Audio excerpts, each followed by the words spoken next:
And after season 1 comes season 2, the one where you try to prove that it wasn't just a fluke.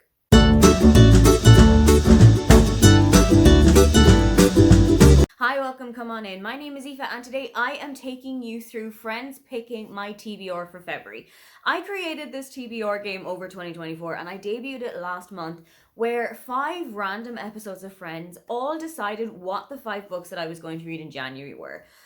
I say random. There were a couple that fit into themes of January pretty well that I felt it would be remiss of me not to put them on the list. And once again in February, we have got the same situation. There are a couple of episodes of Friends that specifically deal with Valentine's Day, that are set around Valentine's Day. So I thought it would be a really good idea to put those into the mix as well, and then go for a random generator to count the next 3. I had a look at how it went for January. I was looking back over the footage as I was filming it, and I wasn't super happy with how it went. I wasn't happy with how it was that I had chosen the prompts because it didn't really tell you what it was that I was going to be reading. So I changed it up. Everything is now in a spinner wheel, and all of the prompts and all of the episode titles are all in one little bar. So when the wheel comes around, it's going to tell you exactly what the episode is and exactly what the prompt is that I need to read for it. First up is one of the Valentine's episodes, and that is the one with the candy hearts. And this is where you need to read a sweet romance. This doesn't necessarily mean a closed door romance. It can just be something that's really fluffy, really warm, really uplifting, heartwarming. But I have gone for a closed door romance here. I have gone with Practice Makes Perfect by Sarah Adams. This is the second in the Rome, Kentucky series, and I really enjoyed When in Rome when I read it last year. But I didn't go anywhere deeper into the series after that.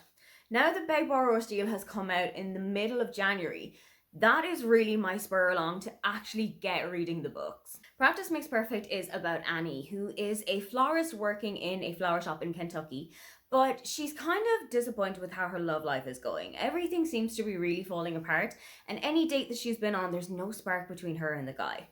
When Will, who is the bodyguard to Amelia Rose, moves to Rome because Amelia is going to be getting married to Annie's brother Nathan, they strike up a conversation. Annie decides that she's going to kind of Pygmalion him.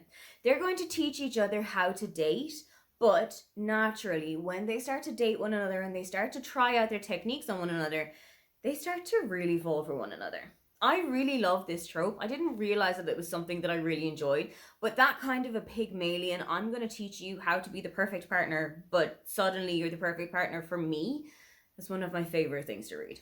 The next Valentine's Day episode is the one with the birthing video, and this is kind of a little bit further out there, but when you think about what the plot of the episode is, it kind of works around Valentine's Day. It is Valentine's Day in the episode, and Chandler thinks that Monica has bought him porn, but what she actually has is a birthing video of Phoebe's friends that she's going to be giving to Rachel. For this episode, you want to read a book that everybody has been talking about and that you've heard so much about, but you haven't read it yet yourself. For that one, I'm going with First Time Caller by B.K. Barson. Yes, I know that this was on my January TBR, but I just never felt like I was in the right frame of mind to read it.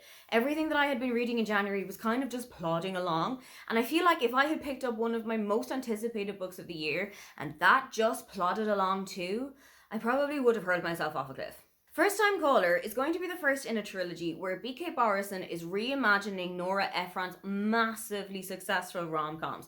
You've Got Mail, When Harry Met Sally, and Sleepless in Seattle, on which First Time Caller is based. It is based around a dating kind of a radio show in Baltimore and Maryland. And one of the tropes that I love about it so much is the, like Pygmalion, kind of helping somebody to find a perfect partner for them, but it turns out that you might be that perfect partner. I absolutely adore Nora Ephron's movies, so I just know these books are going to be an absolute hit for me. Anytime that I go on threads, I've been seeing BK Bars and hyping this book up so much, and I know a couple of people who've got ARCs and who have read it as well and truly adored this. Plus, I'm a huge fan of BK Barson's writing anyway, so hopefully this is just going to be the perfect book for me for February. This is also the book that I am going to be reading for the Old Ladies Crafting Hour. This is a sprint that I run with my friend Margaret from A Word Nerd and Julie from Keep Calm with Books and Coffee. The three of us figured out that we all really love doing handwork, such as knitting, such as crocheting, crotch stitching. So we decided, why not just come together, take a couple of hours out of our day, all knit together or crochet or cross stitch. We can listen to audiobooks and we can come on and off camera and tell each other what it is that we've been doing. Our sprints for February are going to be on February the 15th. We haven't decided a time yet, we haven't decided a channel yet, but I just know that this one needs to be focused around a romance book. Because it is the day after Valentine's Day, it just felt serendipitous, so this is going to be the one to go. Then we went to the spinner wheel. For the first time ever, let's see what the spinner wheel has got for the episode.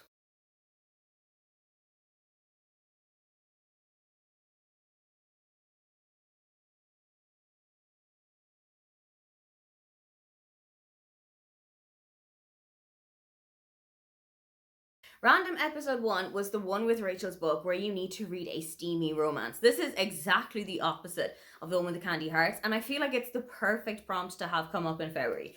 I have decided to go with one that I know that I need to read. I put it on so many lists that I know I need to concentrate on. So let's see if I actually do it this time. I'm going to go with The Deal by Elle Kennedy. This is the first in the off-campus series. It's a hockey romance, which hockey romances and I kind of work sometimes and sometimes don't. I'm really hopeful that this one is going to work though, because this is going to be my introduction to Elle Kennedy's books. It's one of about 6, I think, that I have on my shelves at the moment, between my Kindle and between my physical shelves, but I haven't picked up a single one. I'm so hopeful that this is going to be the one that breaks the trend and really gets me into that vice grip of Elle Kennedy's writing.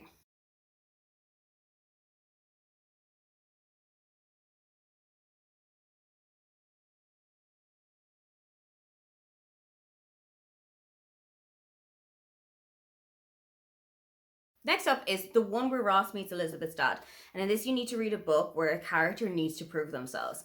I have gone with The Beach Holiday by Isabel Broom. This is set in New York in the Hamptons, and it's about Honor, who is kind of going through a bit of writer's block at the moment, but feels like if she's surrounded by all of the opulence of the Hamptons and all of the thrills and all of the excitement, something is going to happen and she's going to get her next bestseller.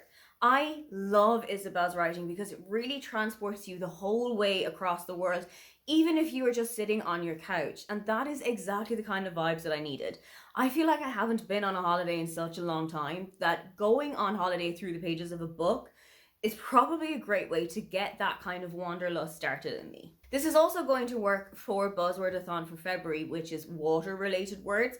I don't think you can have a beach without having water. So in my head, that's the kind of loose connection that I'm going to be making here.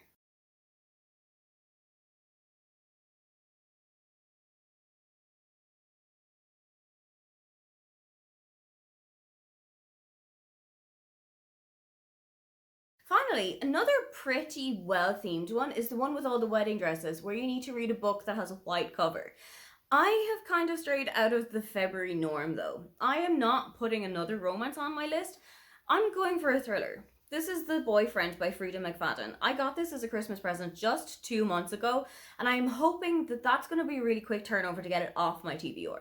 This is about Sydney, who is living in New York and is getting a little bit disenfranchised by the dating scene. Nothing is really starting to go well until she really hits it off one night. And they start to go to each other's places, they start to meet up more often after work and really integrate with each other's lives. One day, Sydney sees a news item informing people about a serial killer who will date the women that he chooses to make his victims and then will kill them after their dates. She starts to realize that she doesn't really know a whole lot about this person that she's been spending so much of her time with, and he's really starting to avoid answering any questions that she's putting to him. I am so intrigued by how this book is going to go. I've also put this on the water bowl of my friend Brianna from Four Paws in a Book. It's her Patreon, You Pick a Book for Me. I put this into it and she pulled it out for January and February as well. So now that it's also on my TBR, I might see if she is up to doing a little buddy read and keeping each other accountable for it. Let's see how that works out. Those are all of the books that hopefully I am going to be getting through across February thanks to my friend's TBR game. What book have you got on your sights for February, or is there any of these that you think I should definitely get started with? If you would love to leave me a comment but you can't think of anything you'd like to say, then just leave me one of the hearts emojis because February is just the month of love. Don't forget to like and subscribe because I have new videos up every week. Now, get on out of here.